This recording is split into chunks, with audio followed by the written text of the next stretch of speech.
बच्चों, कैसे हैं आप सभी? मैं आशा करती हूँ आप सभी लोग स्वस्थ और प्रसन्न होंगे। आज हम हमारा पाठ मैं सबसे अच्छा को पढ़ेंगे और समझेंगे। तो आइए इस पाठ को शुरू करते हैं। यह है हमारा पाठ 12 मैं सबसे अच्छा हूँ। इस पाठ में एक लड़के का वर्णन किया गया है जो घायल तोते को घर लाकर उसे नया जीवन देता है। किसी पक्षी को घर लाया, वो जो घायल होता है, उसके चोट लग जाती है और उसकी जिंदगी को बचा लेता है, उसे ठीक कर देता है। आइए पढ़ते हैं। यहाँ पर चित्र दिए गए हैं हमें 4। पहला चित्र है मोर का, तो आपको यहाँ पर लिखना है मोर, तोता, मुर्गा, जी। आइए अब इस पाठ को हम पढ़ना शुरू करते हैं। पाठ स्कूल, स्कूल मतलब विद्यालय से घर जा रहा, तभी उसे रास्ते में एक घायल तोता पड़ा हुआ दिखा।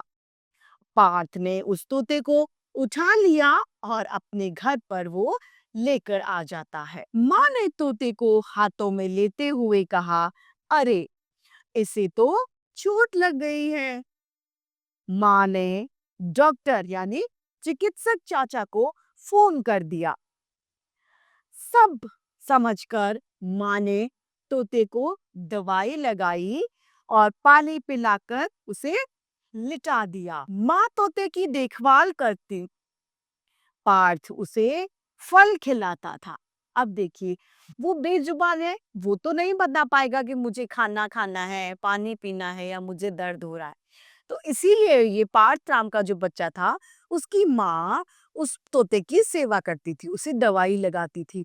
और पार्थ जो छोटा बच्चा था, वो क्या करता है, वो ले जाकर उसे फल फ्रूट या दाना पानी उसे खिलाया करता था। थोड़े ही दिन में तोता बिल्कुल ठीक हो गया। पार्थ ने उसका नाम मिट्ठू रख दिया। मिट्ठू दिन भर घर में घूमता रहता था। सुबह शाम मिट्ठू पेड़ों पर खेलने के लिए जाया करता था। पार्थ स्कूल से लौटते ही मिट्ठू से बातें किया करता था। पार्थ कहता, मैं सबसे अच्छा बच्चा हूँ क्योंकि मैंने एक तोते को जीवन दिया है, मैंने उसकी सेवा की है। मिट्ठू भी कहता था कि मैं सबसे अच्छा हूँ। एक रात सब सो रहे थे, तभी कुछ खटपट की आवाज होने लगी। मिट्ठू ने देखा कोई खिड़की खोल रहा है।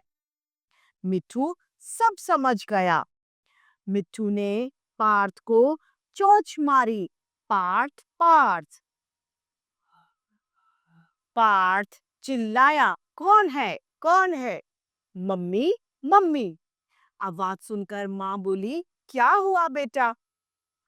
पिताजी भी झटपट यानी जल्दी से उन्होंने लाइट यानी बल्ब जला दिया।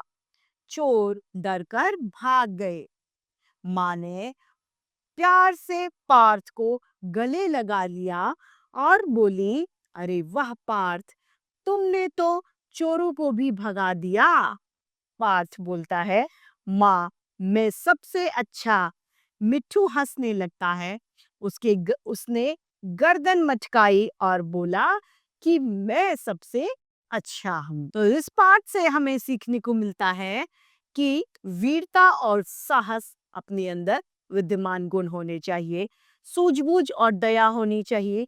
सूझबूझ से हम कठिन से कठिन समस्याओं को पार कर सकते हैं।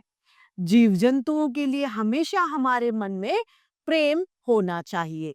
हमें सदैव जीव जंतुओं से प्यार करना चाहिए। तो इस तरीके से हमारा ये पाठ मैं सबसे अच्छा समाप्त होता है। मैं आशा करती हूँ आप सभी को यह पाठ भली भांति रूप से समझ में आया होगा। आज के लिए इतना ही, फिर मिलते हैं। धन्यवाद।